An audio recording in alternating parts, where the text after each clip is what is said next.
Okay, so we're going to take a look at lenses today. On the screen we have a standard lens.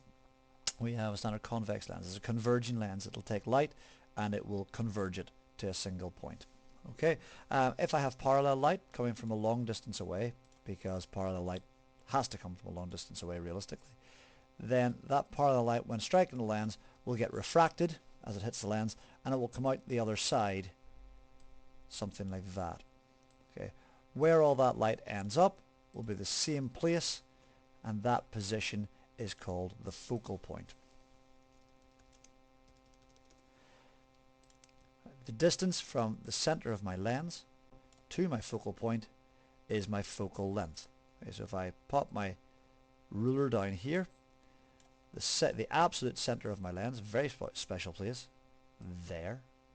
Okay, and draw that in. That would be great. Try that again. Okay, so that is my optical center. So we're going to just put a little label there. So we need a dotted line into there. This is my optical center.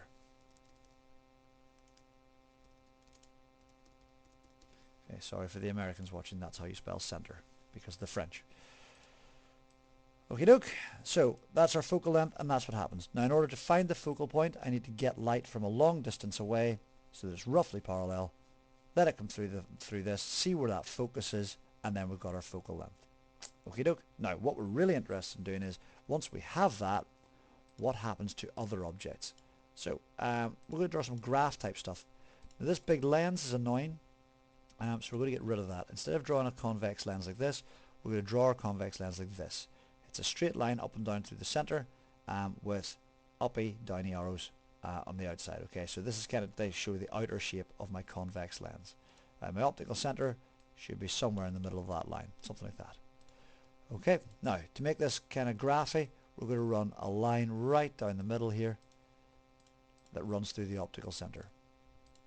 Okay, so we've got kind of an x-axis and a y-axis. Now this x-axis is called the principal axis. Right, so we've got our principal axis. Go take a look along that. Okay, doke. Now we need to put our focal point in, so let's call that the focal length there. Actually, let's measure it. We've got a ruler. Okay, so start at 0, go across, and we'll put it at 4 centimeters away. So there's our focal point.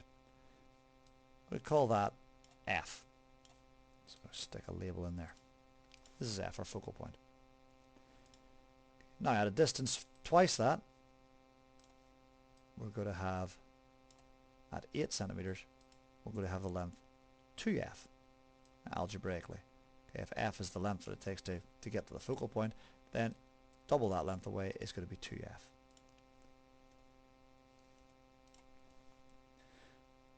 Right, now on the other side, I can put light either way through this, so it makes logical sense that on the other side I could put light the other way, in which case I need to have focal points on the other side.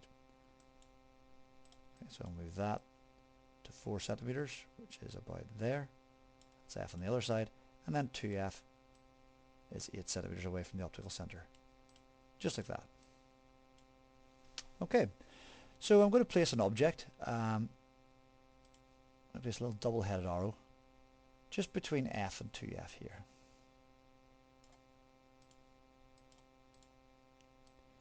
And put it like that. Alright, so I want to find out where this object ends up forming an image. Where do I have to put a screen to make an image of this object? Now, there are two very special rays of light that I need to draw. Okay, the first ray is the ray that runs from the top of the object parallel to the principal axis and hits the lens. The second important ray is the one that travels from the top of the object, so the same place, through the optical center. Now the reason I'm interested in those two rays is because of two rules. Rule 1, parallel light, or light that's parallel to the principal axis, so parallel to principal axis, goes through F. That's rule 1. Rule 2 is light that goes through the optical center, and we'll call that O, and we'll label it in a minute, is undeviated.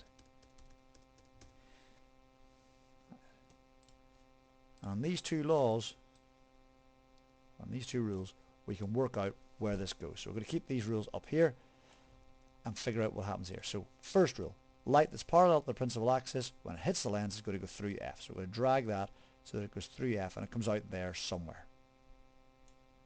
Right. Light that goes through the optical center, O, and we said we'd label that, so let's do that.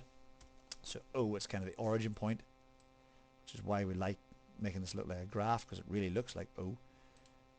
We just continue that straight through, it doesn't get deviated in the slightest.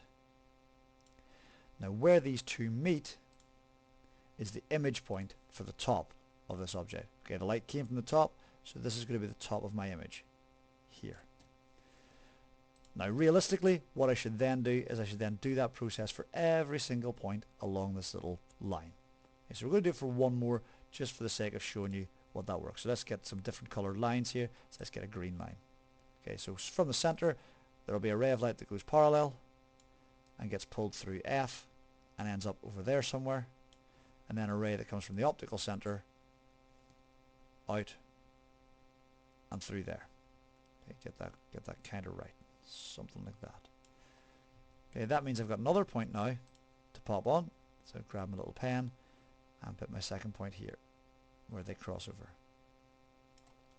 And then my final one that I'm interested in doing is my line that goes through the optical center. From the bottom, my ray of light that actually goes parallel to the principal axis is also my ray of light that goes through my optical center. So I can't get a crossover point, but I can see from this which way the wind's blowing. That's straight up and down, that's straight up and down. So that's the top of the image, that's the middle of the image, and as a result the bottom of the image is along here somewhere.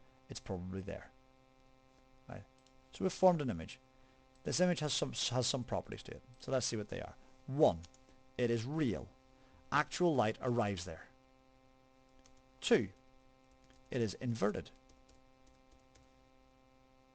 It's upside down. The top of the image is there and the bottom of the image is there. It's upside down. And 3. It is enlarged. It is real, inverted and enlarged. This image is larger than the original object. And that's all there is to it. Next video we'll take a look at what happens in certain special cases. See you next time.